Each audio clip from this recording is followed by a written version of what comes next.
anytime we're expanding activity, just realize, like, deep in your mind, there's going to be fear. There's going to be worry about what could go wrong. That's the way to get to the next level. And so the anticipation leading up to the activity and also the aftermath of waiting around, thinking to ourselves, uh-oh, what's going to happen? That's what causes a lot of symptoms. I gauged a lot of my progress based on not so much what I could do, but how I could handle a lot of symptoms.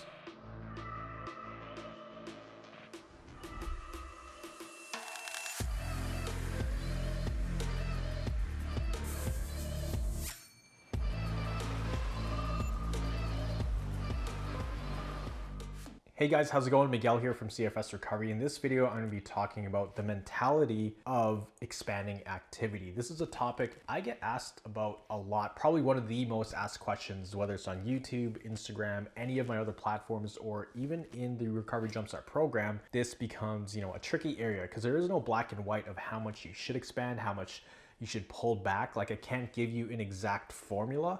A lot of it is going to be based on how you're feeling, your energy levels, your symptom levels, intensity of symptoms, how confident you are in your ability to handle adjustment periods. So there's a lot of factors that go into it. It's not as simple as, okay, tell me what you did. Okay, you should increase activity or pull back. We need to kind of get a full picture, a full kind of background of what's been going on. Like, how long have you had this? Have you tried doing this activity before? So there's so many things, but at the end of the day, it's not so much the activity I want people to focus on. So let's go back in time to when I was sick. My mentality around doing more or being able to increase activity or even start to add exercise, it was always, okay, let me just add little by little. And if I add 5 to 10% or 15% every single week, then I'll be good. So maybe I'll do one push-up today. I'll hold that for 3 or 4 days and I'll add another push-up, then another push-up, then another push-up. It doesn't always work like that because there's other factors that we need to account for. Things like, did we walk a lot that day? Was there a lot of emotional stress? Was there a lot of mental stress? Did we drive a lot that day? Did we do groceries? So we can't really put an exact level of activity that we need to do or what we can increase. A lot of it is unpredictable. So that's why in the beginning, it's important to kind of go by feel, go week by week. Don't come up with this grand master plan and tell yourself, okay, I'm going to stick to this. And if I just stick to this, then I'm going to be good. Doesn't really work like that. And so for me, what really worked was understanding that if I do activity, whether it's mental or physical, or there's a lot of emotional stimulus, then I knew that would cause stress on my nervous system. Now, stress isn't always bad, right? There can be good stress called eustress. It's just a form of stimulus on the nervous system. So I want you to think of it that way. Think of anything you're doing as adding stimulus on the nervous system. And the thing is, with our nervous system right now, once it reaches a certain point of being stimulated, it starts to experience symptoms. So sometimes we have a really low threshold, sometimes a high threshold. When I used to try to expand activity, I didn't really judge it on the level of activity I was doing. I think out of the hospital for a few months, I was wearing like a Fitbit or a watch that tracked my steps, but I wasn't anxious about my steps at all. If you are wearing a watch that tracks certain things, if it's making you anxious, get rid of it.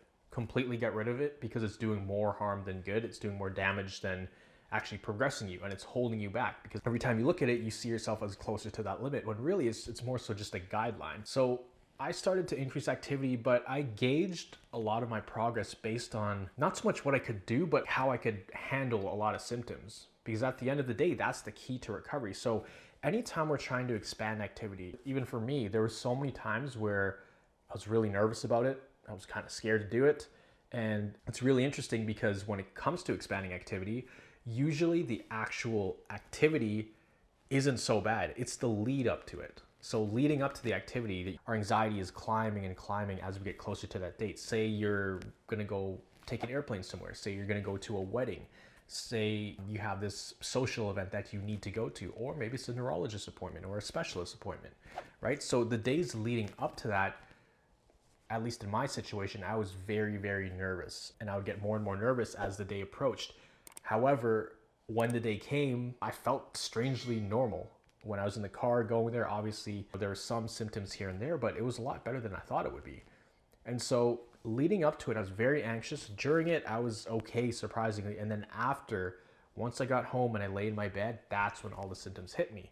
And so a lot of this has to do with like wind up anxiety or wind up stress, right? So just leading up to it, we have so much anxiety and we get stiff and tight, and it's just not good for our body, right? It's adrenaline. Your body feels like it's about to go into battle, like it's about to expose itself to danger, when really there is no real danger. We feel really drained and exhausted and tired, partly because we were so anxious leading up to it.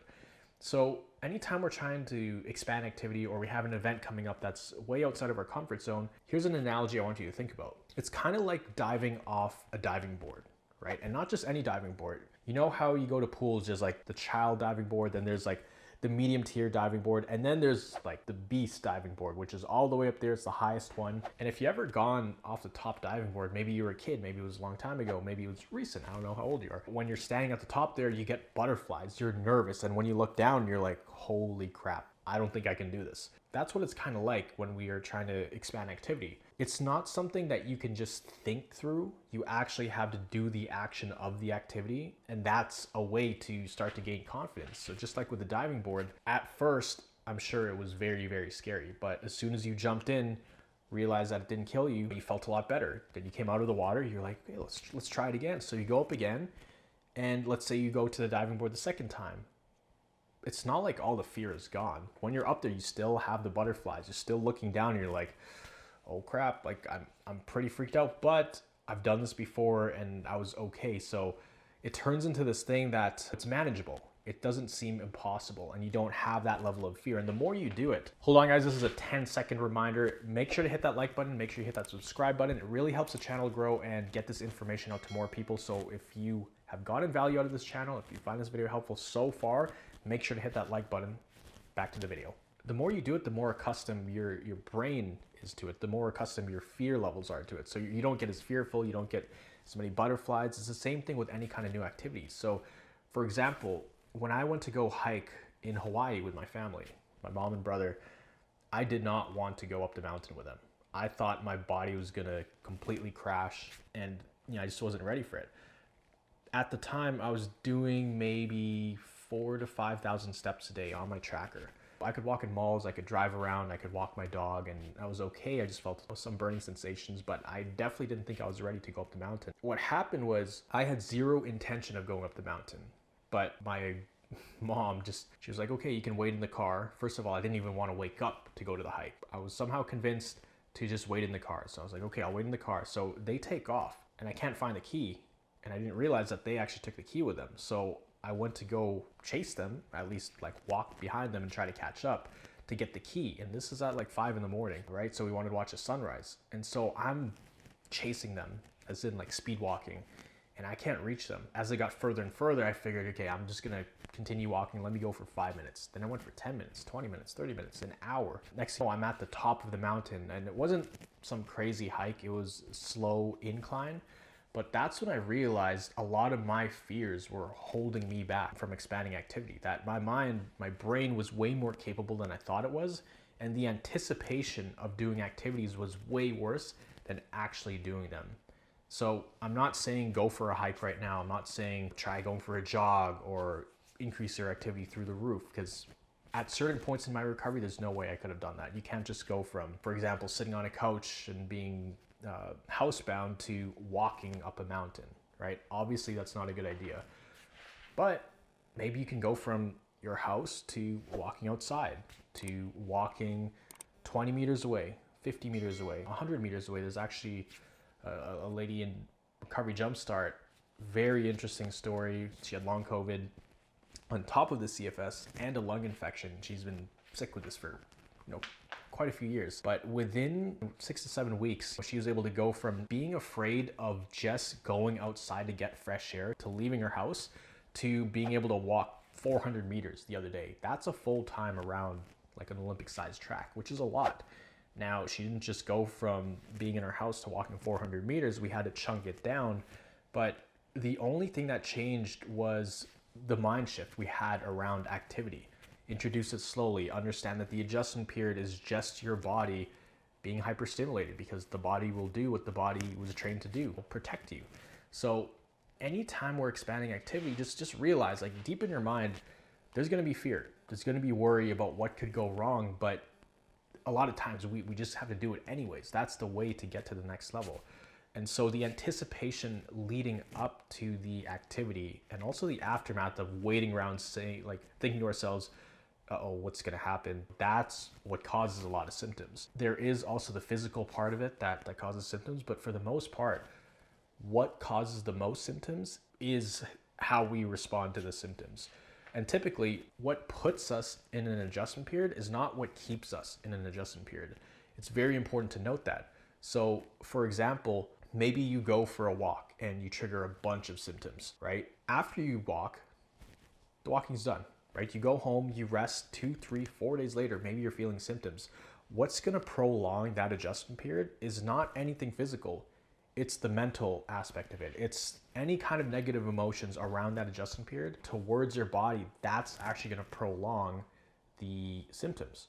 So it's really important to just wrap your head around that.